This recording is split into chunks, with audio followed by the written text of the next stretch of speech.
Box to Box Media Network. Lisir wangi sliramu tumaking sirno ojo tangingkanmu guling awas jo ngetoro aku lagi bang wingo Yen setan kang tak utusi Dadyo sembarang Wojo layu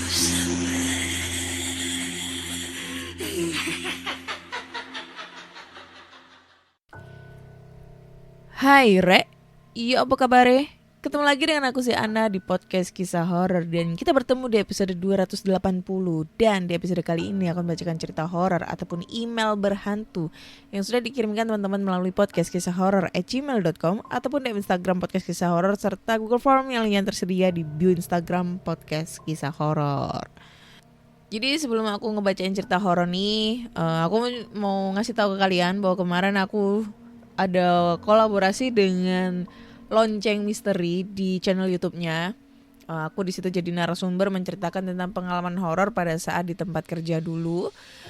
Kalian kalau misalnya penasaran gitu ya, kalian bisa langsung aja nih ya mampir ke channel YouTube-nya Lonceng Misteri, tonton itu video gua ya, di like sebanyak-banyaknya. Kemudian jangan lupa subscribe ya, dibantu nih subscribe biar subscribernya lebih banyak. Sebenarnya subscribernya udah banyak sih, udah 365.000, tapi nggak apa-apa. Siapa tahu kalian butuh asupan horor lagi gitu ya, kalian bisa langsung aja mampir ke channel YouTube-nya Lonceng Misteri gitu. Terus gue ingetin lagi, jangan lupa follow podcast kisah horor di Spotify ya, ataupun di Noise atau di platform podcast lainnya. Kalau di Spotify nih jangan lupa dikasih rating 5 ya, rating bintang 5 nih buat PKH ya. Ini udah sekitar 709 ini yang ngasih rating nih, ada 709. Ya bisa kali dibikin 1000 gitu ya, kurang sekitar 292 ya, 91 salah, 291 nih jempol-jempolnya ngasih rating nih di podcast kisah horor. Terus jangan lupa subscribe podcast kisah horor di Noise ya, karena di Noise ini pendengarnya udah lumayan, udah sekitar 6.000, bisa kali 4.000 lagi biar bisa 10k pendengar ya. 10k subscriber gitu ya. Jangan lupa di follow guys, di follow di Spotify, dikasih bintang 5. Terus jangan lupa yang ngedengerin di Noise juga di subscribe gitu, biar kalian itu update cerita terbaru gitu, biar update terus gitu ya. Oke, jadi langsung aja kita bacakan cerita horor nih yang sudah masuk di email. Gue so asik kalau bacain cerita.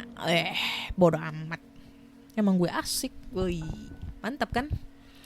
Jadi cerita ini berjudul Mayat. Oke.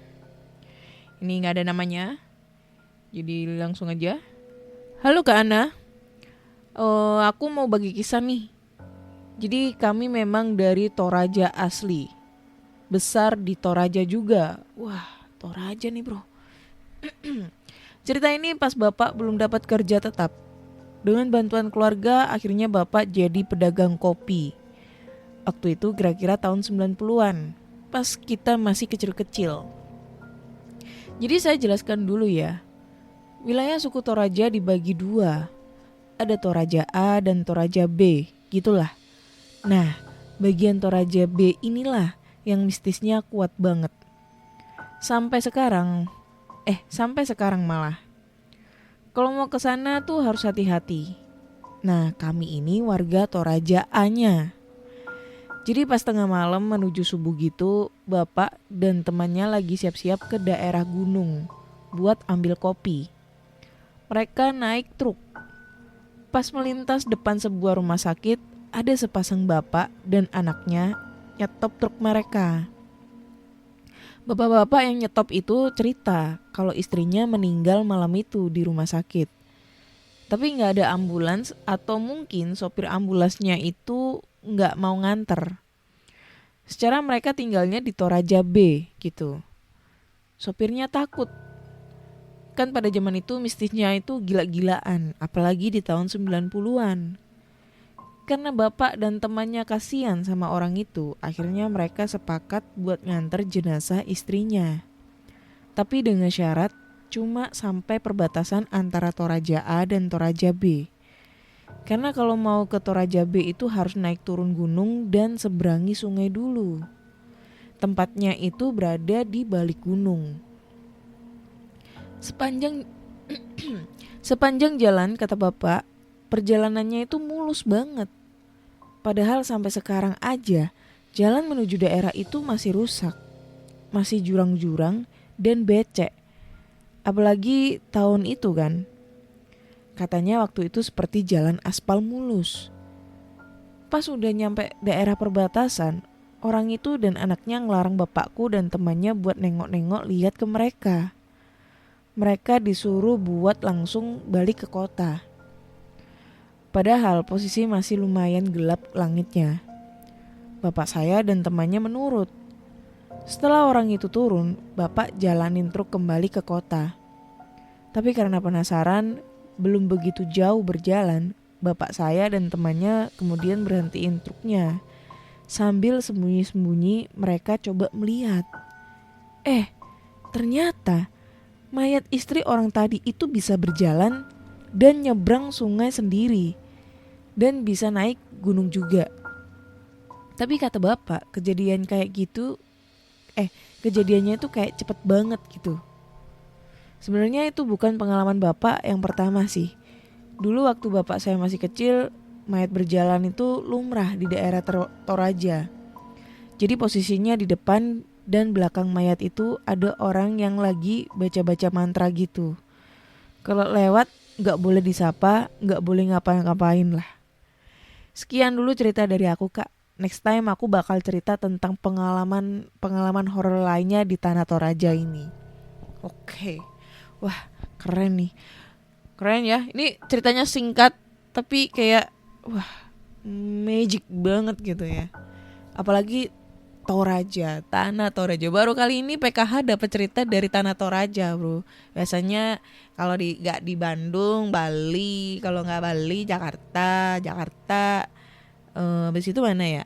Kalimantan paling banyak tuh. Kalimantan paling banyak ya. Tapi ini gue dapat cerita di Tanah Toraja. Sebenarnya gue penasaran banget ya dengan Toraja ini ya, karena di situ terkenal dengan apa ya? Kalau gue baca-baca di Google gitu kan, kalau misalnya mereka mengadakan acara kayak misalnya ada keluarganya yang berduka, itu perayaannya itu gila-gilaan, bisa habis sampai ratusan juta gitu untuk merayakan kayak kematian anggota keluarganya gitu. Jadi kalau misalnya anggota keluarganya mereka meninggal gitu, perayaannya tuh bisa sampai ratusan juta gitu. Dan cara penguburannya itu nggak dikubur, melainkan ditaruh di luar gitu loh, nggak dikubur tapi dipakein baju apa segala macam. Mirip kayak di daerah Trunyan Bali. Nah itu penguburannya itu ditaruh di luar, ditaruh di pohon, ditaruh di mana. Tapi katanya sih kalau ditaruh di situ tuh, di tanah tersebut itu nggak bakalan busuk, maksudnya nggak bakalan bau jenazahnya kayak gitu-gitu. Wah keren nih. Nih kalau misalnya pendengar PKH ini ada yang dari Tanah Toraja, ini pasti punya pengalaman mistis lainnya. Bisa nih kirim-kirim cerita ke PKH nih ya. Gue masih penasaran banget dengan cerita-cerita mistis yang ada di sana, karena katanya sih banyak banget cerita horor di Tanah Toraja. Maksudnya kayak segudang mistis. Selain di Kalimantan itu, Tanah Toraja itu banyak banget cerita horornya. Termasuk paling banyak itu cerita-cerita tentang pengantaran, kayak ya intinya itu jenazah-jenazah gitulah yang berbau kayak gitu-gitu. Wah keren. Thanks buat ceritanya ya. Next kita ke cerita berikutnya. Oke, untuk di cerita berikutnya ini datang dari Kak Lina yang berjudul Lantai 17. Oke, langsung aja kita bacain. Halo Kak Ana, namaku Lina. Jadi sudah setahun ini aku tinggal di apartemen bersama suamiku. Seperti hidup berkeluarga pada umumnya. Kalau siang suami kerja, sedang aku ya selain melakukan kerjaan ibu rumah tangga, tapi juga ada kerjaan sampingan, yaitu jualan di all shop.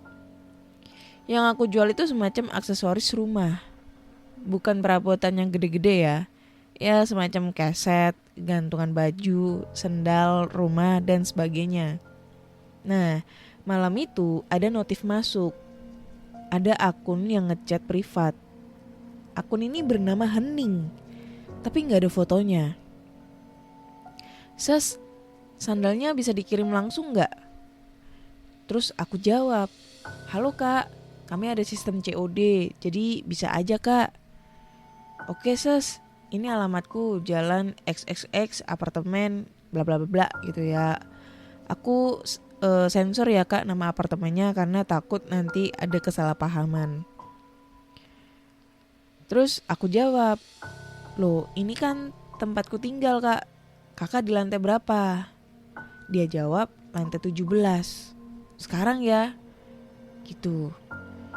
Terus aku jawab, bisanya besok kak, karena saya mesti mengemas barang-barang yang lain. Nah si Hening ini kayak ngotot banget, minta diantar di hari itu juga. Dia menunjukkan kalau tempatnya dia tinggal itu di lantai 17 nomor 13. Dan dia menunggu nih. Ya udah, mau nggak mau, akhirnya aku terima dan akhirnya aku mau nganter orderannya dia gitu. Ya aku pikir itu karena waktu itu belum malam juga, belum begitu malam, ya masih sekitar pukul jam 7. Dan nggak jauh juga kan, orang satu gedung gitu. Terus stok sendal juga masih ada semua. Cuman aku bingung. Ini Kak Hening mau pesan sandal yang kayak apa gitu. Aku coba chat beberapa kali tapi gak ada jawaban. Akhirnya aku bawa semua itu sandal-sandalnya biar dia milih sendiri. Maksud aku kayak gitu. Karena kan lokasinya juga satu gedung, cuma beda lantai aja. Jadi lebih gampangnya aku ngebawa barang-barangnya. Nah, suami aku tuh belum pulang. Aku keluar kamar sambil bawa tas gede isi sendal. Aku melintasi lorong apartemen menuju lift. Seperti biasa, meski tidak malam banget, bahkan jika siang pun, di sini tuh selalu kayak sepi. Padahal penghuninya itu lumayan banyak. Cuman malas keluar kali ya. Singkat cerita aku sampai di lantai 17. Aku mencari kamar nomor 13. Tapi aneh. Semua pintu kamar di sini nggak ada nomornya. Aku mulai menghitung pintu per pintu. Aku bandingin dengan lantai 4 tempatku tinggal. Mungkin saja urutannya sama. Entah kenapa, aku selalu kayak lupa sudah menghitung keberapa. Tiba-tiba nampak perempuan jalan di lorong membelakangiku. Jaraknya sih nggak jauh. Terus aku panggil dia. Mbak, mau tanya, kamar nomor 13 di mana ya? Perempuan itu berhenti, menoleh ke arahku. Tangan kanannya menunjuk ke lorong di depannya. Sedang tangan kirinya melambai-lambai ke aku. Ya kayak nunjukin arah dan nyuruh ngikutin dia. Perempuan itu jalan lagi. Aku buru-buru ngikutin dia. Aku coba basa-basi minta maaf karena ngerepotin dia. Dia cuman manggut-manggut dan tetap jalan di depanku. Lama-lama aku heran, kok gak sampai-sampai ya? Terus aku tanya ke mbaknya ini, Mbak, kamarnya yang mana sih? Masih jauh kah? Tiba-tiba perempuan itu sesenggukan. Aku ingin pulang, katanya sambil masih jalan. Aku heran. Loh, Mbak, kan rumahnya di sini. Perempuan itu tetap sesenggukan dan masih bergumam.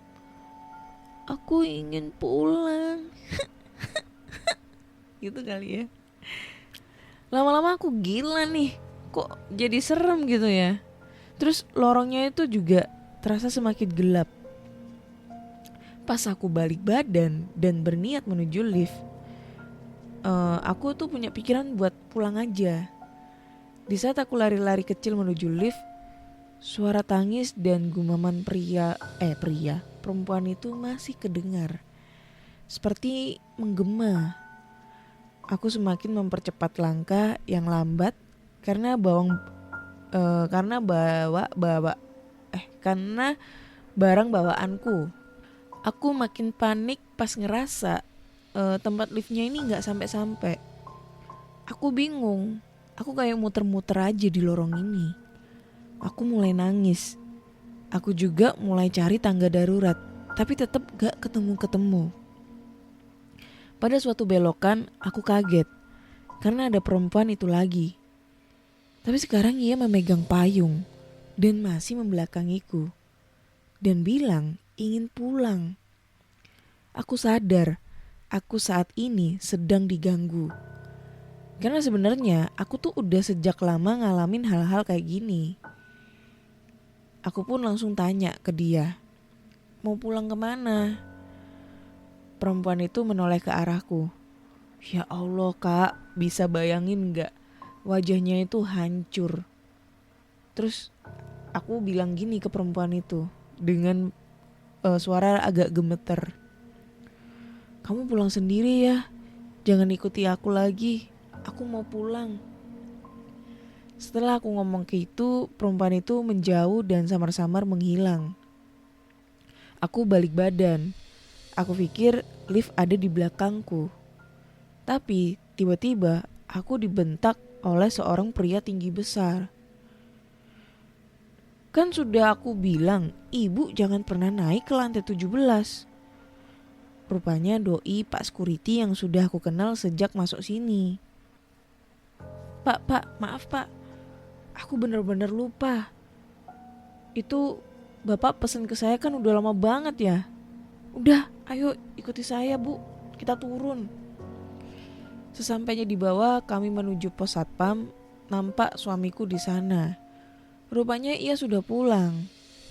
Ia segera nyamperin aku dan tanya ini itu dan sebagainya. Aku kaget karena dikasih tahu suami, aku di lantai 7 itu kayak mondar-mandir. Terus lantai 7 apa 17? Terus Pak Satpam yang nyari aku beberapa kali papasan sama aku. Tapi kami kayak gak saling ngeliat. Suami tahu itu karena ia dan satpam satunya memantau dari CCTV. Suamiku juga coba ngebel HP-ku, tapi katanya gak aku angkat-angkat. Lah aku juga gak dengar suara telepon.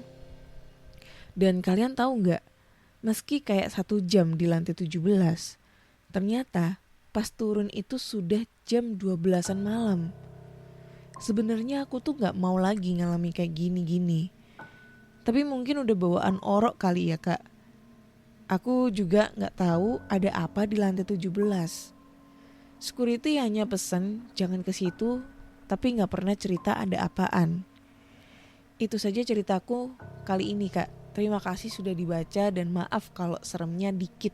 Hehehe. Oke, thank you kak. Siapa namanya? Kak Lina. Iya, Lina Mukerji. Oh ya, Kak Lina buat ceritanya. Lumayan serem ya. Apartemen coy. Lantai 17. Itu lantai 17 langsung gue gak bisa ngebayangin tuh apartemen ada berapa lantai ya. Mungkin sampai 20 lantai kali ya.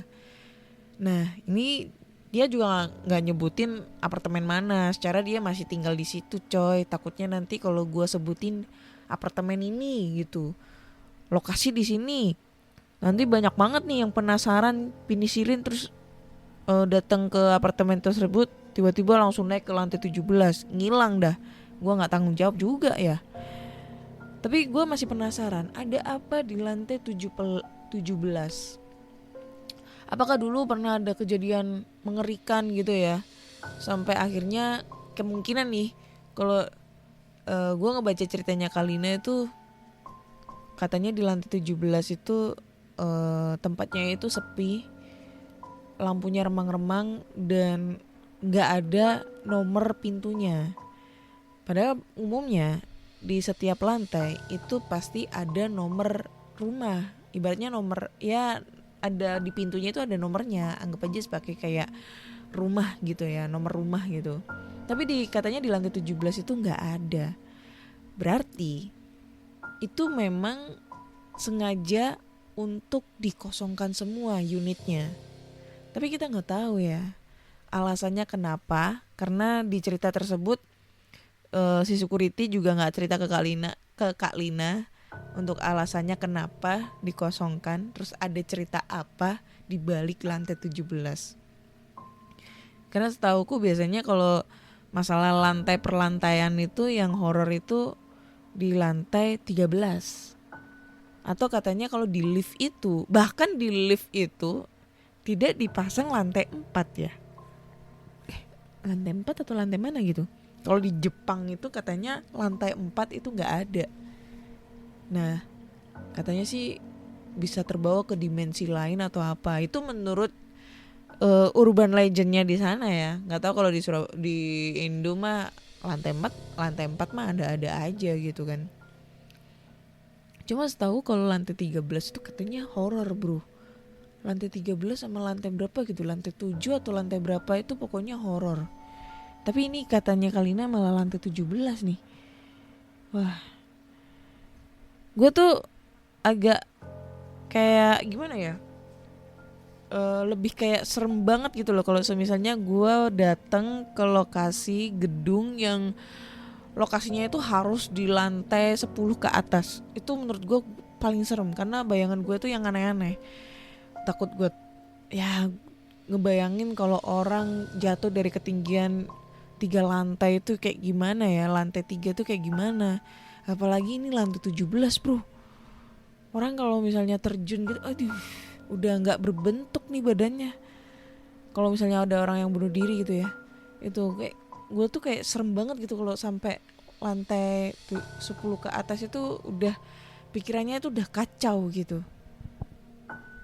Gitu guys. Lumayan serem sih. Serem-serem nih cerita kali ini, walaupun ada yang pendek, ada yang panjang, menurutku lumayan serem. Jadi mungkin kita next ke tambah satu cerita lagi ya. Jadi lanjut di cerita terakhir ini. Oke. Halo Kak Ana, namaku Lili. Aku mau cerita dikit tentang pengalaman aneh tahun baru kemarin. Jadi di malam yang gerimis waktu itu, kami sekeluarga lagi bakar-bakar ikan laut. Dan pas jam 12 malam, suara kembang api pun bermunculan. Anak-anak dan suami ke rooftop lantai 4 lihat kembang api. Sedang aku masih berjibaku dengan cumi, ikan mangala, terus udang dan tongkol putih. Singkat cerita, bakaran udah selesai. Kami makan rame-rame. Anak-anak rame sendiri sama ponakan-ponakan. Tiba-tiba lampu mati, terus nyala lagi. Terus mati, nyala, gitu terus dah pokoknya Kak. Nah, sempat terdengar suara percikan api dari luar. Oh ya, kami di lantai 3 nih posisinya. Anehnya lantai 2 dan 1 lampunya gak ada masalah. Sempat adikku yang cowok naik ke atas tanya-tanya tentang lampu mati nyala itu. Kata dia kapan hari trafo ada yang kebakar, tapi sudah dibetulkan. Kondisinya memang kayak sekarang ini, mati nyala. Terus dia bilang, berarti rusak lagi tuh trafo. Kemudian dia turun. Asumsi kami, adikku lagi cek-cek kelistrikan di bawah. Karena memang doi ini suka utek-utek alat-alat. Sementara kami masih makan-makan dan aku ngedumel karena khawatir peralatan yang pakai listrik kalau voltase naik turun begitu bisa rusak. Tiba-tiba terdengar dari suara suami dari teras lantai 3. Yang, sini. Itu siapa mainan meteran ya? Gak tahu sejak kapan suami ke teras. Mungkin pas aku lagi ngelamunin peralatan elektronik gitu, dia keluar. Aku pun keluar diikuti anak-anak. Di teras, aku dengar suara cetak-cetek meteran listrik berulang, dibarengi lampu mati nyala.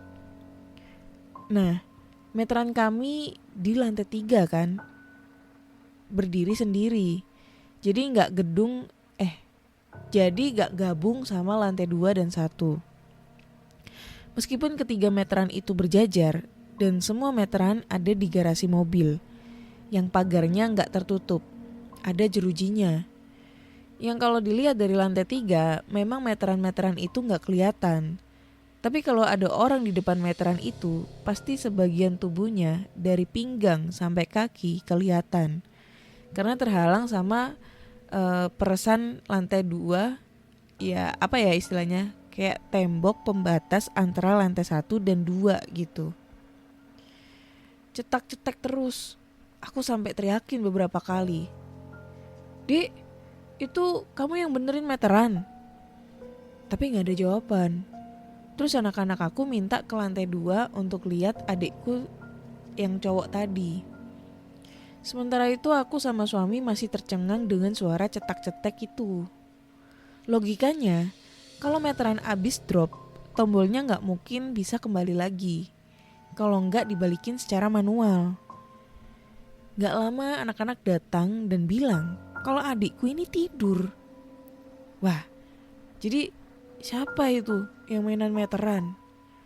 Asli, aku langsung merinding. Tapi masih tetap bertahan lihat ke arah meteran.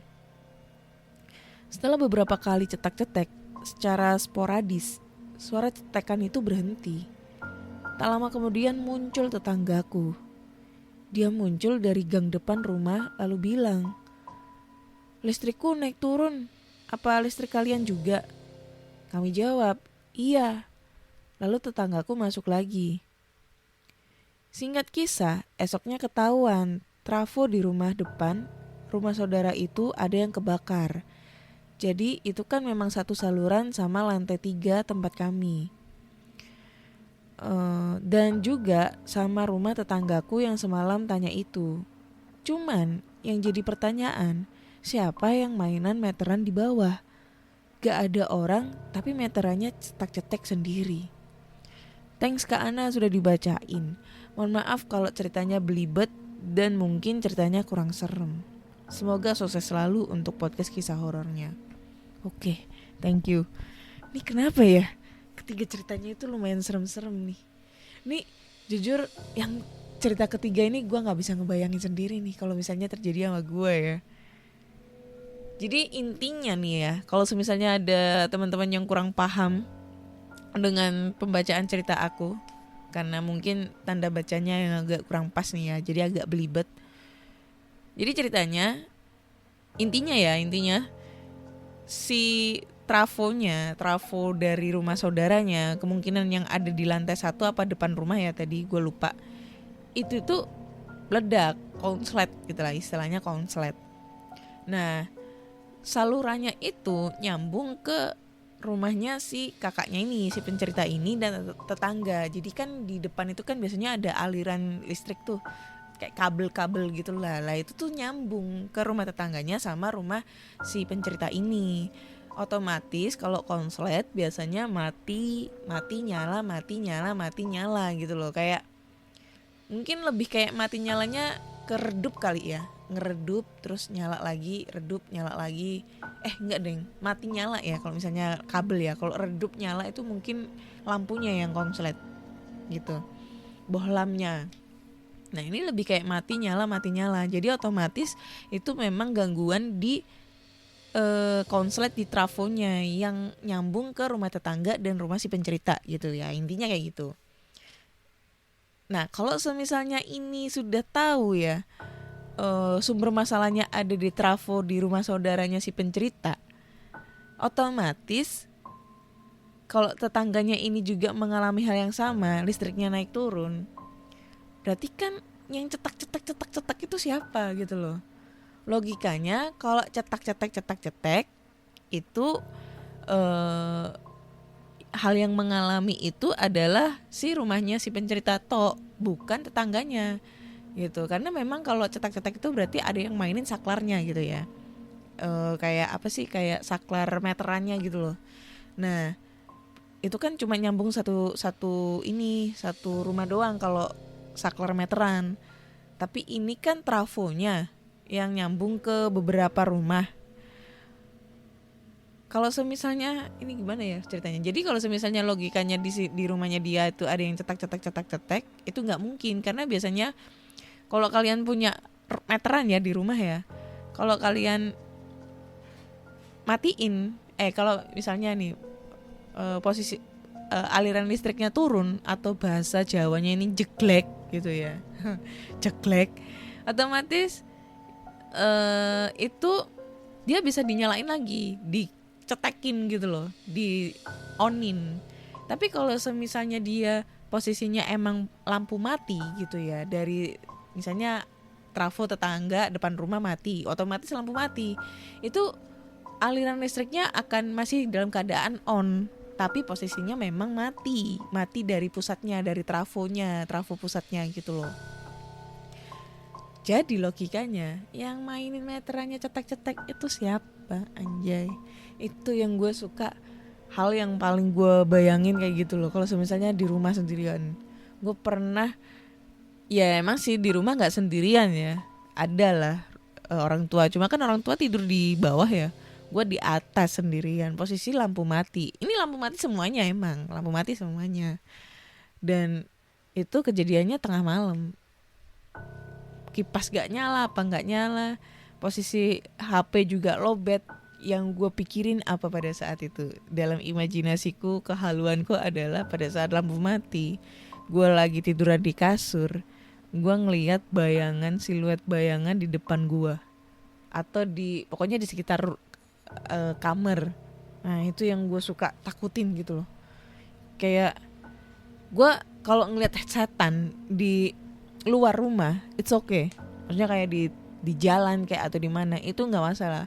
Tapi kalau sampai setan ini ngikutin ke rumah, sampai ada hantu di rumah dan meneror di rumah, itu yang menjadi masalah. Serem coy, nggak bisa dibayangin kayak gitu tuh, ya nggak? Jadi hati-hati nih buat kalian yang di rumah sendirian. Siapa tahu pas kalian lampu mati di rumah sendirian, ternyata ada yang bunyiin saklar nih. Ya nggak usah cek meteran ya, saklar lampu, ada yang nyetek mainan, cetak kayak gitu-gitu. Ih, serem jir, padahal nggak ada orang di rumah, cuma ada kalian, tapi ada yang nyetek-nyetekin saklar. Siapa? Cica? Nggak mungkin coy. Cica iseng banget nyetek ya. Serem. Ketiga-tiganya serem sih menurut aku. So buat teman-teman semua, kalau kalian punya cerita pengalaman yang serupa dengan ketiga cerita ini, kalian bisa langsung aja kirim cerita kalian ke podcastkisahhoror@gmail.com atau di Instagram Podcast Kisah Horor, serta Google Form yang linknya tersedia di bio Instagram Podcast Kisah Horor. Jangan lupa dengerin Podcast Kisah Horor ya di Spotify, Google Podcast, Apple Podcast, ataupun di Noise. Dan jangan lupa juga untuk selalu follow Podcast Kisah Horor atau ngasih rating bintang 5 untuk Podcast Kisah Horor di Spotify, biar gue tuh lebih semangat lagi untuk ngebawain cerita horor gitu ya. Gitu guys. Dan satu lagi, gue minta maaf banget kalau selama ini dalam pembawaan cerita dari episode 1, gak usah dihitung episode 1, itu episode amburadul, anggap aja episode 50 ya, sampai detik ini di episode 280, gue suka belibet bacanya. Karena jujur, gue berjalan sendiri, gue gak punya tim, dan gue tidak pernah mengkoreksi cerita. Jadi pure apa adanya, cerita masuk, gue langsung bacain pada saat rekaman. Karena tujuannya supaya gue bisa terbawa suasana horornya. Kalau semisalnya gue baca sampai 2 kali gue nggak dapet horornya. Jadi biar bisa mewakili nih dari si pencerita kalau emang ini ceritanya serem banget kayak gitu guys. Oke, terima kasih sudah mendengarkan podcast kisah horor sampai detik ini dan nantikan cerita-cerita horor berikutnya. Akhirnya saya Ana undur diri dan bye bye.